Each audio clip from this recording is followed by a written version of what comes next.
सभी का DD news में आपके साथ मैं संध्या शर्मा लेकर हाजिर हूं न्यूज 10। आइए बुलेटिन की शुरुआत करते हैं हेडलाइंस के साथ। आज प्रधानमंत्री नरेंद्र मोदी से मिलेंगे यूरोपीय आयोग के अध्यक्ष उर्सुला वॉन डेर लियन। व्यापार, निवेश और ऊर्जा के क्षेत्रों में द्विपक्षीय सहयोग बढ़ाने पर होगी बातचीत। मुक्त व्यापार समझौते पर भी होगी चर्चा।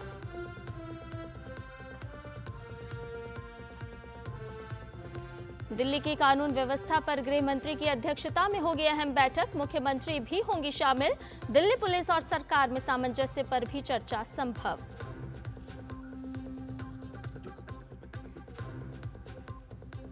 दिल्ली विधानसभा में आज मुख्यमंत्री पेश करेंगे स्वास्थ्य सेवाओं से जुड़ी कैग रिपोर्ट। सेवाओं की गुणवत्ता और सरकारी अस्पतालों की कार्यप्रणाली की खुलेगी पोल।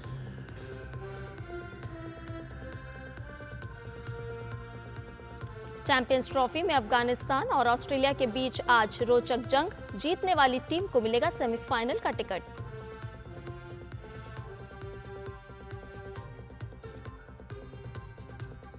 और हिमाचल प्रदेश और जम्मू कश्मीर के कई इलाकों में बर्फबारी। पहाड़ों में मौसम बदलने का असर, मैदानी इलाकों में भी। दिल्ली एनसीआर में बूंदाबांदी।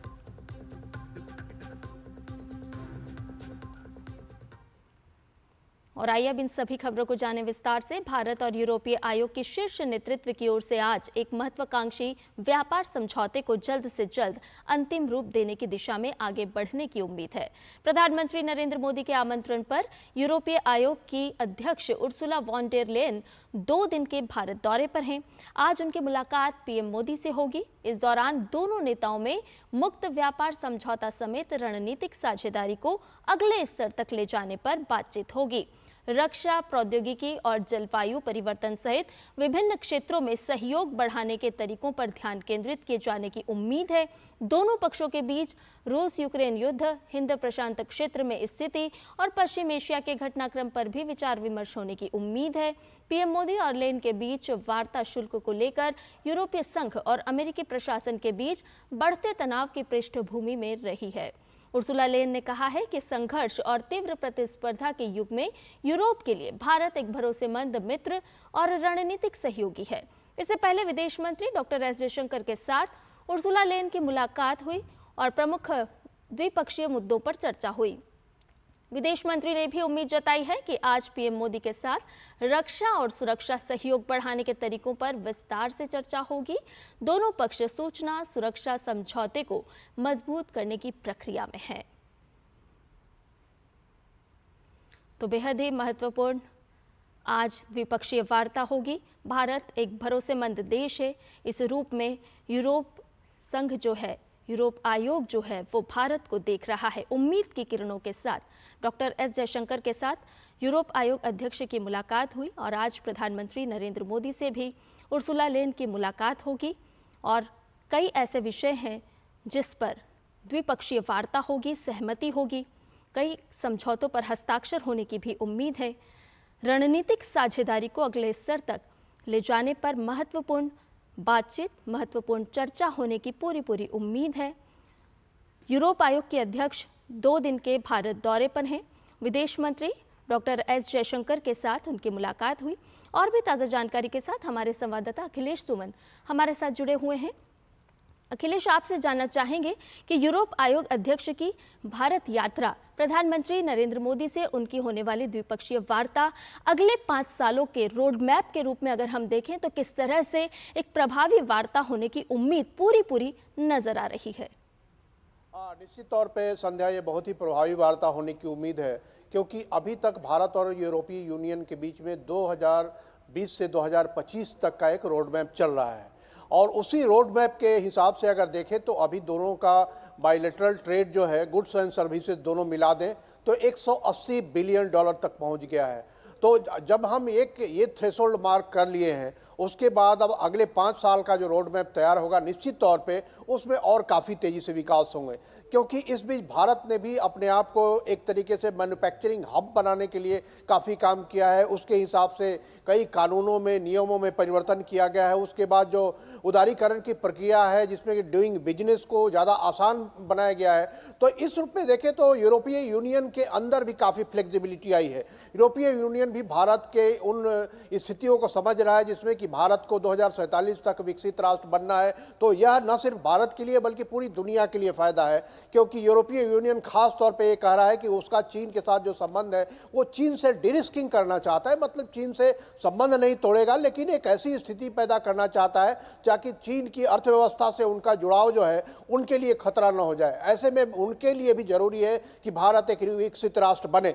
और इस लिहाज से देखें तो यूरोपीय यूनियन भी अपने एटीट्यूड में परिवर्तन करेगा। यूरोपीय यूनियन के जो सदस्य देश है उनके अंदर भी कई तरह की जड़ताएं थी, कई तरह की भ्रांतियां थी, कई तरह के हट थे, उन हट के भी खत्म होने की संभावना है। और इसलिए कह सकते हैं कि अगले 5 साल में जो भारत और यूरोपीय यूनियन का संबंध होगा, निश्चित तौर पर व्यापार के हिसाब से भी काफी महत्वपूर्ण होगा। और ये मैं संध्या बताऊं अभी जो 22 मंत्री आए हैं, मतलब यूरोपीय यूनियन के कमिश्नर्स जो मंत्री का दर्जा होता है, मंत्री की तरह काम करते हैं वो, तो 27 में से 22 मंत्री भारत में आए हैं। और वो 22 मंत्री अपने अपने जो भारत के मंत्री हैं उनके काउंटर पार्ट उनसे मिल रहे हैं। तो कह सकते हैं कि कितना बड़ा एक्सरसाइज है दोनों के बीच में। यूरोपीय यूनियन के 22 मंत्री भारत के 22 मंत्रियों से अलग अलग भी मिल रहे हैं, उसके बाद एक साथ वे प्रधानमंत्री से भी मिल रहे हैं।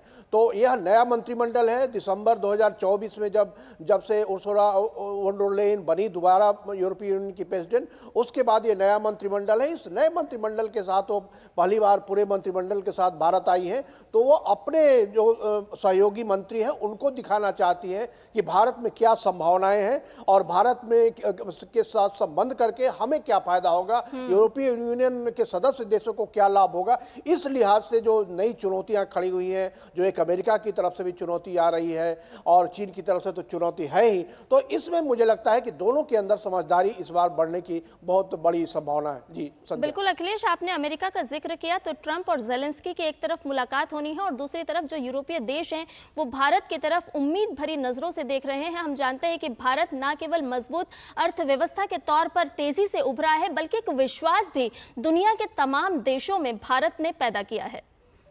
निश्चित तौर पे मैं इसीलिए बोल रहा था कि जेलेंस्की का जो यूरोपीय यूनियन के साथ जो संबंध है वह जग जाहिर है। यूरोपीय यूनियन पूरी तरह से जेलेंस्की मतलब यूक्रेन के साथ खड़ा है, रसिया के साथ कॉन्फ्लिक्ट में। और ऐसे में डोनाल्ड ट्रंप जो है एक थोड़ा सा अलग रास्ता अख्तियार कर रहे हैं। पहले जब जो बाइडन अमेरिका के राष्ट्रपति थे तो यूरोपियन यूनियन और अमेरिका के बीच में एक सिनर्जी थी, दोनों एक ही तरह से सोचकर जेलेंस्की को मतलब यूक्रेन को रूस के साथ जो झगड़ा चल रहा है उसमें मदद कर रहे थे। लेकिन रूस ने जब इन्होंने डोनाल्ड ट्रंप ने अलग रास्ता अपनाया, ऐसे में यूरोपीय यूनियन के लिए एक बहुत ही बड़ी चुनौती आ गई है।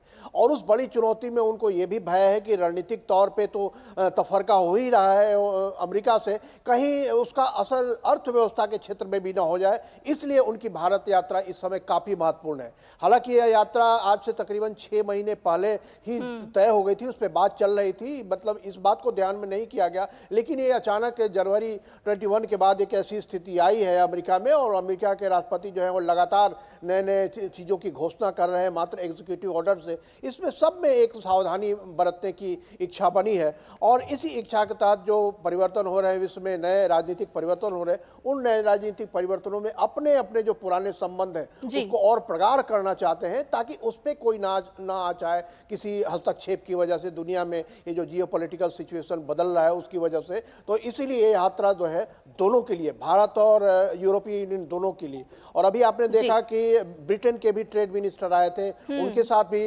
भारत के ट्रेड टॉक हुआ है, कई तरह के समझौते समझदारियां बनी है। पिछले दिनों ऑस्ट्रेलिया के साथ बना है, यूरोपीय यूनियन के सभी कई देशों के साथ हमारा अलग अलग बायलैटरल ट्रेड एग्रीमेंट हो चुका है। तो निश्चित तौर पे कह सकते हैं कि एक परिवर्तनकारी यात्रा ये साबित हो सकती है इस बार की। बिल्कुल अखिलेश, एक भरोसेमंद मित्र के तौर पर यूरोप आयोग अध्यक्ष जो है वो भारत को देख रही हैं और निश्चित तौर पर आज प्रधानमंत्री नरेंद्र मोदी के साथ जो उनकी द्विपक्षीय वार्ता होनी है वो कई मायनों में बेहद खास और अहम होने की पूरी संभावना है। बहुत बहुत शुक्रिया अखिलेश, तमाम जानकारी हमसे साझा करने के लिए। और बुलेटिन में फिलहाल रुकने एक छोटे से ब्रेक के लिए जल्द हाजिर होंगे।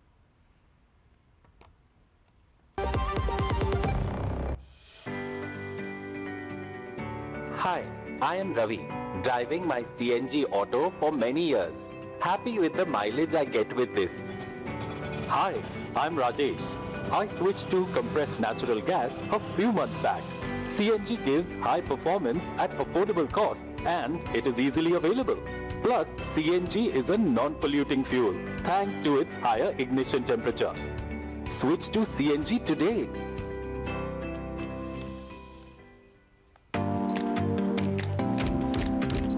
Oh, lovely. Well done. अब होगा बड़ा स्टूडियो, नया कैमरा, नई लाइट्स, लगे हाथ नई कार भी ले लो उसी लोन से। नो, लोन लिए गए काम में ही लगाओ, समय से EMI चुकाओ, क्रेडिट स्कोर बढ़ाओ और अगला लोन आसानी से पाओ। कार नहीं तो मेरी फोटो तो ले लो। आप कौन? RBI कहता है वित्तीय समझदारी समृद्ध नारी। मेरी पसंद, मेरी पसंद, मेरी पसंद, मेरी पसंद, हमारी पसंद। हम सबकी पसंद। मजबूत देश का मजबूत सरिया हो गया स्टील।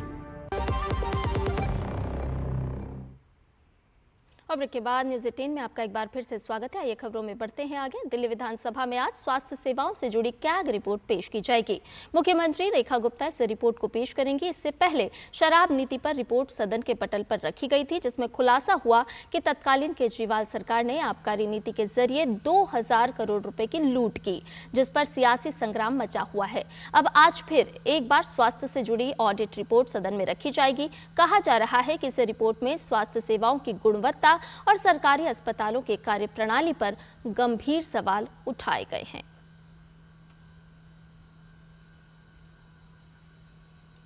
वहीं आज सुबह 11:30 बजे गृह मंत्रालय में एक अहम बैठक होने जा रही है। गृह मंत्री अमित शाह की अगुवाई में होने वाली इस बैठक में दिल्ली की कानून व्यवस्था और पुलिस के साथ तालमेल बढ़ाने पर चर्चा की जाएगी। बैठक में दिल्ली की मुख्यमंत्री रेखा गुप्ता और दिल्ली पुलिस के वरिष्ठ अधिकारी शामिल होंगे। इस बैठक का मुख्य उद्देश्य दिल्ली सरकार और दिल्ली पुलिस के बीच तालमेल स्थापित करना है, ताकि राजधानी की कानून व्यवस्था को मजबूत किया जा सके।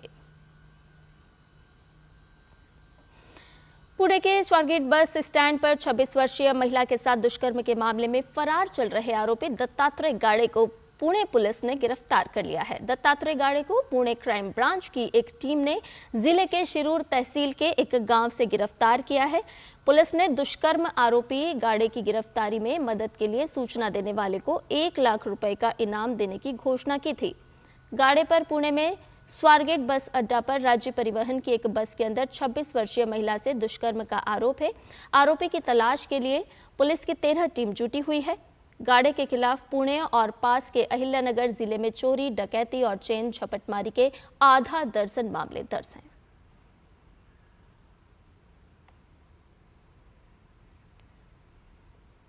और राष्ट्रपति के गुजरात दौरे का आज तीसरा दिन है। राष्ट्रपति आज गांधीनगर में राष्ट्रीय फॉरेंसिक विज्ञान विश्वविद्यालय के 3रे दीक्षांत समारोह में भाग लेंगी। इसके बाद राष्ट्रपति द्रौपदी मुर्मू भुज में स्मृति वन भूकंप स्मारक का दौरा करेंगी, जबकि अपने दौरे के चौथे और अंतिम दिन यानी 1 मार्च को राष्ट्रपति यूनेस्को विश्व धरोहर स्थल धोलावीरा का दौरा करेंगी। वहीं उपराष्ट्रपति जगदीप धनखड़ आज पश्चिम बंगाल के 1 दिवसीय दौरे पर जाएंगे। उपराष्ट्रपति बीरभूम जिले में तारापीठ में दर्शन करेंगे, जो प्रतिष्ठित शक्तिपीठों में से एक है। इसके साथ ही वो कोलकाता में वैष्णो के गौड़ीय मिशन के संस्थापक आचार्य श्रील भक्ति सिद्धांत सरस्वती गोस्वामी प्रभुपाद की 150वीं जयंती के समापन समारोह में मुख्य अतिथि के रूप में अध्यक्षता करेंगे। और प्रधानमंत्री नरेंद्र मोदी आज दिल्ली के सुंदर नर्सरी में आयोजित सूफी संगीत महोत्सव जहान खुसरो में भाग लेंगे। ये महोत्सव आज से शुरू होकर 2 मार्च तक चलेगा और इसमें दुनिया भर के कलाकार सूफी संगीत, कविता और नृत्य प्रस्तुत करेंगे। ये महोत्सव प्रसिद्ध फिल्म निर्माता मुजफ्फर अली द्वारा 2001 में शुरू किया गया था और इस साल इसका 25वां संस्करण मनाया जा रहा है। प्रधानमंत्री नरेंद्र मोदी टेक बाजार का भी दौरा करेंगे, जहां एक जिला एक उत्पाद योजना के तहत हस्तशिल्प और हथकरघा से जुड़े उत्पाद प्रदर्शित किए जाएंगे। और न्यूज़ 18 में फिलहाल इतना ही। मुझे दीजिए इजाजत। नमस्कार।